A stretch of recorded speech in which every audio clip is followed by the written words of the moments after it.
Hi, ഞാൻ ആദിഷ്.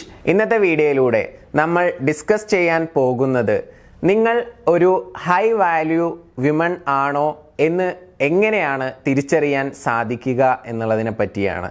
എല്ലാവർക്കും എൻ്റെ പുതിയ വീഡിയോയിലോട്ട് സ്വാഗതം. ഒന്നാമത്തെ പ്രത്യേകത എന്ന് പറയുന്നത് ഷീ നോസ് ഹെർ വർത്ത് എന്നുള്ളതാണ്. അഥവാ അവൾക്ക് എന്താണ് അർഹതയുള്ളത് എന്നുള്ളത് വ്യക്തമായിട്ട് അവൾക്കറിയാം എന്നുള്ളതാണ്. അവൾക്ക് എന്താണ് വേണ്ടത്, എന്താണ് വേണ്ടാത്തത് എന്നതിനെ പറ്റിയൊക്കെ വ്യക്തമായിട്ടുള്ള ഒരു തീരുമാനമുണ്ടായിരിക്കും. വളരെ ബോൾഡായിട്ടുള്ള ഒരു വ്യക്തിയായിരിക്കും. മേ ബി ജീവിതത്തിൽ ഒരുപാട് പെയിൻഫുള്ളായിട്ടുള്ള സിറ്റുവേഷൻസിലൂടെയൊക്കെ കടന്നു പോയിട്ട് ആയിരിക്കും അത്തരം ആ ഒരു ബോൾഡ്നെസ് ആ ഒരു വ്യക്തിക്ക് കിട്ടിയിട്ടുണ്ടായിരിക്കുക. ഒരുപാട് ഹൈ വാല്യൂ വിമനെ എടുത്തു നോക്കിക്കഴിഞ്ഞാൽ അവർക്കൊക്കെ പാസ്റ്റിൽ ഒരുപാട് പെയിൻഫുൾ ആയിട്ടുള്ള സിറ്റുവേഷൻസ് ഫേസ് ചെയ്യേണ്ടി വന്നിട്ടുണ്ടായിരിക്കും എന്നുള്ളതും ഒരു പ്രത്യേകതയാണ്. അതുപോലെ തന്നെ അവരുടെ നടത്തമാണെങ്കിൽ നടത്തത്തിൽ വളരെയധികം കോൺഫിഡൻസ് ഉണ്ടാവും. അതുപോലെ തന്നെ അവരുടെ ഡ്രസ്സിങ് സ്റ്റൈലും എൻ്റർലി ഡിഫറൻ്റ് ആയിരിക്കും എന്നുള്ളതാണ്. നടത്തത്തിലാണെങ്കിലും ഡ്രസ്സിങ് സ്റ്റൈലിലാണെങ്കിലും ടോക്കിലാണെങ്കിലും ഒക്കെ ഒരു പ്രത്യേകതയുണ്ടായിരിക്കും. സംസാരമാണെങ്കിൽ വളരെയധികം കോൺഫിഡൻറ്റോടു കൂടിയായിരിക്കും അവർ സംസാരിക്കുന്നുണ്ടായിരിക്കുക. മാത്രമല്ല വേറൊരു പ്രത്യേകത കൂടി ഉണ്ടായിരിക്കും. അവർ സ്വന്തമായിട്ട് എന്തെങ്കിലും ഏൺ ചെയ്യുന്നതായിരിക്കും. അത് ജോലി ചെയ്തിട്ടാണെങ്കിലും അതല്ലെങ്കിൽ സ്വന്തമായിട്ട് എന്തെങ്കിലും ബിസിനസ് ചെയ്യുന്ന വ്യക്തിയായിരിക്കാം. സാലറീഡ് പേഴ്സൺ ആവാം, അല്ലെങ്കിൽ ബിസിനസ് പേഴ്സൺ ആവാം. എങ്ങനെയാണെങ്കിലും തൻ്റെ ഭർത്താവിനെ ആശ്രയിക്കാതെ സ്വന്തമായിട്ട് ഒരു ഏണിങ്സ് ഉണ്ടാക്കുന്ന ഒരു വ്യക്തിയായിരിക്കും.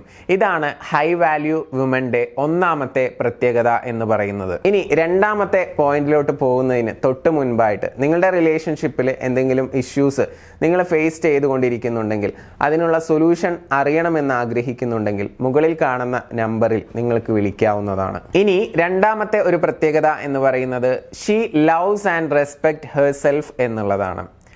ഇത് പറയുന്നത് അവരുടെ ബ്യൂട്ടിയെ അവർ നന്നായിട്ട് കെയർ ചെയ്യും എന്നുള്ളതാണ്. അഥവാ ഇപ്പോൾ ഫേസിലൊക്കെ എപ്പോഴും എന്തെങ്കിലും പിമ്പിൾസോ അല്ലെങ്കിൽ എന്തെങ്കിലുമൊക്കെ ഉണ്ടാവുകയാണെങ്കിൽ തന്നെ അതിന് ട്രീറ്റ്മെൻറ്റ് എടുക്കുക. എപ്പോഴും മുഖമൊക്കെ നല്ല വൃത്തിയായിട്ട് മെയിൻറ്റെയിൻ ചെയ്യും എന്നുള്ളതാണ്. കുറച്ചൊക്കെ മേക്കപ്പ് ഇടുന്നതാവാം. എല്ലാ സ്ത്രീകളും മേക്കപ്പ് ചെയ്യും. എന്നാൽ ഞാൻ പറയാൻ പോകുന്ന ഈ ഒരു ഹൈ വാല്യൂ വുമൺ എന്ന് പറയുന്നത് ആ ഒരു സെൽഫ് കെയറിൽ വളരെയധികം ഇമ്പോർട്ടൻസ് കൊടുക്കുന്ന ഒരു വ്യക്തിയായിരിക്കും. ആ ഒരു വ്യക്തി അവരെ തന്നെ കൂടുതൽ സ്നേഹിക്കും എന്നുള്ളതാണ്. അതുപോലെ തന്നെ റെസ്പെക്റ്റിൻ്റെ കാര്യം പറയുകയാണെങ്കിൽ അവരെ നന്നായിട്ട് റെസ്പെക്റ്റ് ചെയ്യും. സമൂഹത്തിന് നല്ലതെന്ന് തോന്നുന്ന കാര്യങ്ങൾ മാത്രമായിരിക്കും അവർ ചെയ്യുന്നുണ്ടായിരിക്കുക. അതുപോലെ തന്നെ ഇപ്പോൾ അവരുടെ സുഹൃത്തുക്കളെയൊക്കെ എടുത്ത് പരിശോധിച്ച് കഴിഞ്ഞാൽ അവരെ റെസ്പെക്റ്റ് ചെയ്യുകയും ബഹുമാനിക്കുകയും ചെയ്യുന്ന, അല്ലെങ്കിൽ അവരുടെ അതേ കാറ്റഗറിയിലുള്ള സുഹൃത്ത് ബന്ധങ്ങളായിരിക്കും അവർക്കുണ്ടായിരിക്കുക. വളരെയധികം ലോ ലെവലിൽ ചിന്തിക്കുന്ന ആളുകളുമായിട്ട് വല്ലാതെ ഒരു കൂട്ടുകെട്ട് ഉണ്ടാവത്തില്ല എന്നുള്ളതാണ്. അപ്പോൾ ഹൈ വാല്യൂ വുമന്റെ മറ്റൊരു പ്രത്യേകത എന്ന് പറയുന്നത് she loves and respects herself എന്നുള്ളതാണ്. ഇനി മൂന്നാമത്തെ ഒരു പ്രത്യേകത എന്ന് പറയുന്നത് ഷീസ് കൈൻഡ് എന്നുള്ളതാണ്. അഥവാ മറ്റുള്ളവർക്ക് ഉപകാരപ്രദമാകുന്ന കാര്യങ്ങൾ ചെയ്യാനുള്ള ഒരു മനസ്സുണ്ടായിരിക്കും എന്നുള്ളതാണ്. ഇനി നാലാമത്തെ ഒരു പ്രത്യേകത എന്ന് പറയുന്നത് പുതിയ കാര്യങ്ങൾ പഠിക്കാനും ഗ്രോ ചെയ്യാനും ഉള്ള കാര്യത്തിൽ വളരെയധികം കമ്മിറ്റഡ് ആയിരിക്കും എന്നുള്ളതാണ്. ഓരോ ദിവസവും എന്തെങ്കിലുമൊക്കെ പുതിയതായിട്ട് വായിച്ചുകൊണ്ടിരിക്കുക, പഠിച്ചുകൊണ്ടിരിക്കുക. അതുപോലെ തന്നെ ഗ്രോത്തിന് വേണ്ടിയിട്ടുള്ള ഓരോ സ്റ്റെപ്പുകൾ സ്റ്റെപ്പ് ബൈ സ്റ്റെപ്പായിട്ട് ചെയ്തുകൊണ്ടിരിക്കുക. എന്താണോ ചിന്തിക്കുന്നത് അത് ഇംപ്ലിമെൻറ്റേഷനിലോട്ട് കൊണ്ടുവരിക. ചിന്തിക്കുന്ന കാര്യം വെറുതെ ഇങ്ങനെ മനസ്സിലിട്ട് ചിന്തിച്ചുകൊണ്ടേ ഇരിക്കുകയല്ല, അത് ആക്ഷനിലോട്ട് കൊണ്ടുവരും. കറക്റ്റായിട്ട് ഫോക്കസ്ഡ് ആയിട്ട് മുന്നോട്ട് പോകുന്ന ആളുകളായിരിക്കും. അപ്പോൾ ലേണിങ്ങിലും ഗ്രോത്തിലും വളരെയധികം കമ്മിറ്റഡ് ആയിട്ടുള്ള പേഴ്സൺസ് ആയിരിക്കും ഹൈ വാല്യൂ വിമൺ എന്ന് പറയുന്നത്. അഞ്ചാമത്തെ ഒരു പ്രത്യേകത എന്ന് പറയുന്നത് എംപത്തറ്റിക് ആയിരിക്കും. അഥവാ ഇപ്പോൾ ഒരു വ്യക്തിയോട് ഒരു കാര്യം പറയുന്ന സമയത്ത് ഓപ്പോസിറ്റ് നിൽക്കുന്ന ആ വ്യക്തിയെ വേദനിപ്പിക്കാത്ത രീതിയിൽ കാര്യം പറയും എന്നുള്ളതാണ്. പറയേണ്ട കാര്യങ്ങൾ പറയേണ്ട സമയത്ത് അതുപോലെ തന്നെ പറയുന്ന ഒരു ക്വാളിറ്റി അവരുടെ പ്രത്യേകതയാണ്.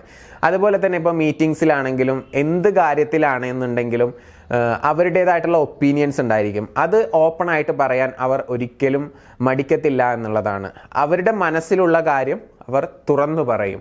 അത് അവരുടെ ഒരു പ്രത്യേകതയാണ്. പിന്നെ അതുപോലെ തന്നെ എല്ലാ കാര്യത്തിലും നല്ല മെച്യൂരിറ്റി ഉണ്ടായിരിക്കും. ആരോട് എപ്പോൾ എങ്ങനെ സംസാരിക്കണം എന്നതിനെ പറ്റി, എങ്ങനെയാണ് ഒരു വ്യക്തിയോട് ഇടപഴകേണ്ടത് എന്നതിനെ പറ്റിയിട്ട്, എങ്ങനെയാണ് ഈ സൊസൈറ്റിയെ ഏത് രീതിയിലാണ് കാണേണ്ടത്, അങ്ങനെ സൊസൈറ്റിയിൽ നടക്കുന്ന ഓരോ കാര്യങ്ങളെക്കുറിച്ചിട്ടും നല്ല രീതിയിലുള്ള അഭിപ്രായങ്ങൾ പറയാനും ഒക്കെയുള്ള ഒരു കഴിവുണ്ടായിരിക്കും എന്നുള്ളതാണ്.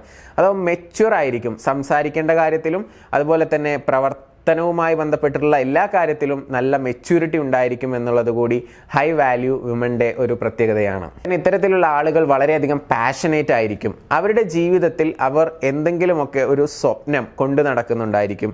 ആ സ്വപ്നത്തെ ഫോക്കസ് ചെയ്തുകൊണ്ടായിരിക്കും അവരുടെ ജീവിതം മുന്നോട്ട് പോകുന്നത്. അത് ഓരോരുത്തർക്കും വ്യത്യസ്തമായിരിക്കാം. മേ ബി ചിലപ്പോൾ നല്ലൊരു ലീഡർ ആവുക എന്നുള്ളതായിരിക്കാം, മേ ബി ചിലപ്പോൾ നല്ലൊരു പൊളിറ്റീഷ്യൻ ആവുക എന്നുള്ളതായിരിക്കാം, അതല്ലെങ്കിൽ ഒരു IAS ഓഫീസറോ പോലീസ് ഓഫീസറോ. ഇങ്ങനെ ഓരോരുത്തർക്കും ഓരോരോ പാഷനാണല്ലോ, ഓരോരോ ആഗ്രഹങ്ങളാണ്, താല്പര്യങ്ങളാണ്.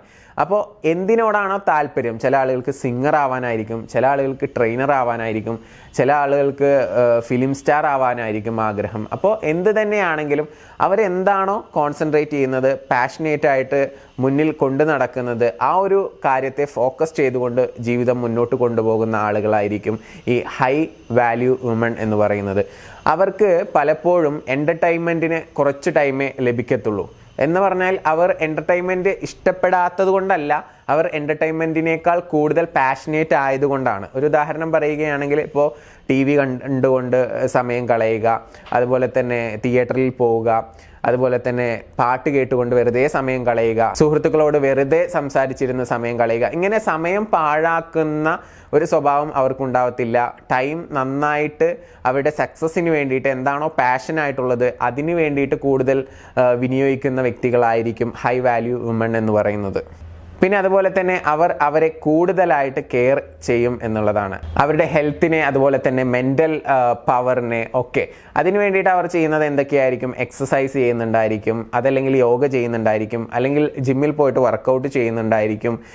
അതുപോലെ തന്നെ മെൻ്റലി ഒന്ന് സ്ട്രെങ്ത് കിട്ടുന്നതിന് വേണ്ടിയിട്ട് മെഡിറ്റേഷനോ അല്ലെങ്കിൽ പ്രെയർ ഇങ്ങനെയുള്ള കാര്യങ്ങളൊക്കെ ചെയ്യുന്നുണ്ടായിരിക്കും. അപ്പോൾ ഇത്തരത്തിലുള്ള എന്തെങ്കിലുമൊക്കെ കാര്യങ്ങൾ അവർ ചെയ്തുകൊണ്ടേയിരിക്കും എന്നുള്ളതാണ്. ഇത് ഒരു ദിവസം ചെയ്യാന്നുള്ളതല്ല, ഇത് തുടർച്ചയായിട്ട് അവരുടെ ഒരു ഡെയിലി റുട്ടീൻ്റെ ഭാഗമായിരിക്കും എന്നുകൂടി നിങ്ങളെ ഓർമ്മപ്പെടുത്തുകയാണ്. അതുപോലെ തന്നെ ഇത്തരത്തിലുള്ള ആളുകളുടെ മറ്റൊരു പ്രത്യേകത എന്ന് പറയുന്നത് ഒരു ചാരിറ്റി മെൻറ്റാലിറ്റി കൂടി ഉണ്ടായിരിക്കും. അവരുടെ ലൈഫ് ഗോൾ എന്താണോ ആ ഗോളിൽ ഒരു നല്ല പർപ്പസ് ഉണ്ടായിരിക്കും എന്നുള്ളതാണ്. എന്തെങ്കിലും ആരെയെങ്കിലും ഫിനാൻഷ്യലിയോ അല്ലെങ്കിൽ ഫിസിക്കലിയോ ഹെൽപ്പ് ചെയ്യുക എന്നുള്ള ഒരു വിഷൻ കൂടി അവർക്കുണ്ടായിരിക്കും എന്നുള്ളതാണ്. ഇത്തരം പ്രത്യേകതകളൊക്കെ ഹൈ വാല്യൂ വുമണിന് ഉണ്ടായിരിക്കും. അപ്പോൾ ഈ പ്രത്യേകതകളൊക്കെ നിങ്ങൾക്കുണ്ടോ ഇല്ലയോ എന്നുള്ളത് നിങ്ങൾ നോക്കുക. എന്നാൽ നിങ്ങൾക്ക് മനസ്സിലാക്കാൻ സാധിക്കും നിങ്ങൾ ഒരു ഹൈ വാല്യൂ വിമൺ ആണോ അല്ലയോ എന്നുള്ളത്. അങ്ങനെ മനസ്സിലാക്കിയതിന് ശേഷം നിങ്ങൾക്ക് അങ്ങനെ ആവാൻ ആഗ്രഹമുണ്ട്, ഇതിൽ പകുതിയേ ഉള്ളൂ ക്വാളിറ്റീസ് എന്നുണ്ടെങ്കിൽ ബാക്കിയുള്ള ക്വാളിറ്റീസ് കൂടി ഉണ്ടാക്കിയെടുക്കാൻ വേണ്ടി ശ്രമിക്കുക. ഈ വീഡിയോ നിങ്ങൾക്ക് ഉപകാരപ്രദമാണെന്ന് തോന്നുമെങ്കിൽ മറ്റുള്ളവരിലോട്ട് മാക്സിമം ഷെയർ ചെയ്യുക. എൻ്റെ യൂട്യൂബ് ചാനൽ ഇതുവരെ സബ്സ്ക്രൈബ് ചെയ്തിട്ടില്ലെങ്കിൽ ഇപ്പോൾ തന്നെ സബ്സ്ക്രൈബ് ചെയ്യുക. ഇഷ്ടപ്പെട്ടാൽ ലൈക്ക് ചെയ്യുക. നിങ്ങളുടെ വിലയേറിയ അഭിപ്രായങ്ങൾ താഴെ കമൻ്റായിട്ട് രേഖപ്പെടുത്തുക. നിങ്ങളുടെ റിലേഷൻഷിപ്പിൽ എന്തെങ്കിലും ഇഷ്യൂസോ പ്രയാസങ്ങളോ നിങ്ങൾ നേരിട്ടുകൊണ്ടിരിക്കുന്നുണ്ടെങ്കിൽ ആ പ്രശ്നത്തിനുള്ള സൊല്യൂഷൻ നിങ്ങൾക്ക് അറിയണമെന്ന് ആഗ്രഹിക്കുന്നുവെങ്കിൽ മുകളിൽ കാണുന്ന നമ്പറിൽ വിളിക്കാവുന്നതാണ്. Anyway thank you so much. Namaste.